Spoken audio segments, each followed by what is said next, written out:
everybody, Sparrow's Song here with Nerd Caliber, and we're at Anime Boston 2014. Made a special trip to Artist Alley to meet this lovely lady right here. Could you please tell us your name and the character that you're cosplaying?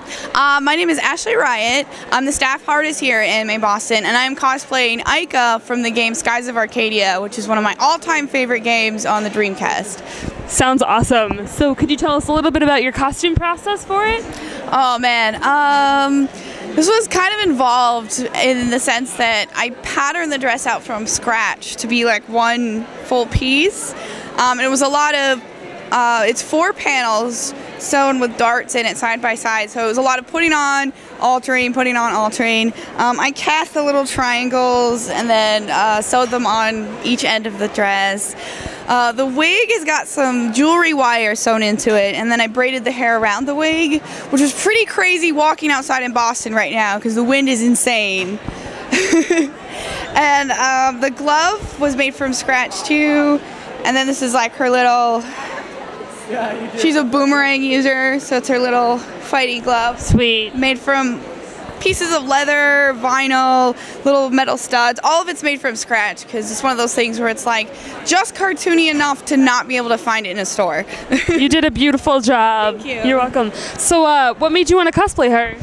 Well, again, being one of my favorite games of all time, I've wanted to do this costume for many years, so you're witnessing a dream come true.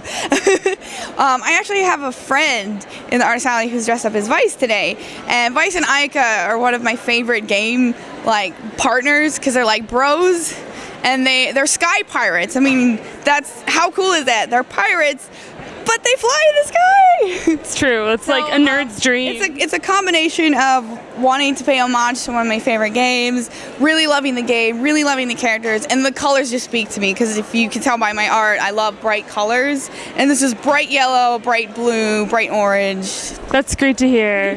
You're welcome. So speaking of your art, could you tell us about how long you've been an artist or that sort of thing? Well, you know, most artists will say the same thing. I've been an artist my whole life, been drawing since I could pick up a pencil.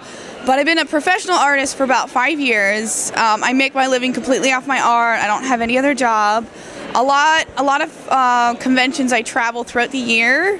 I go to about 12 shows a year, including San Diego Comic-Con, New York Comic-Con, Emerald City, which I'll be there next week in Seattle.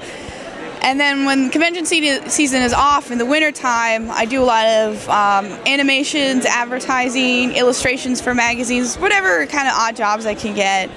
But I love being able to do what I love to do for a living. It's the best feeling in the world. That's wonderful to hear.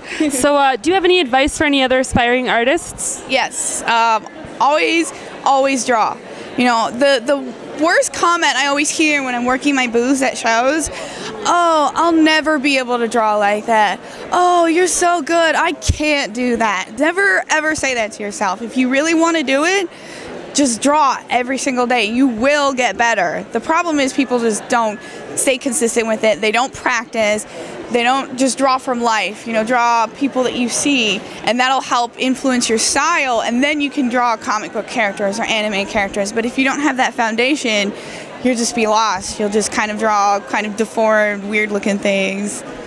Well, that's great to hear and really inspiring. Thank you so much. No problem. All right, well, we're Nerd Caliber and you're at Anime Boston 2014. Bye-bye.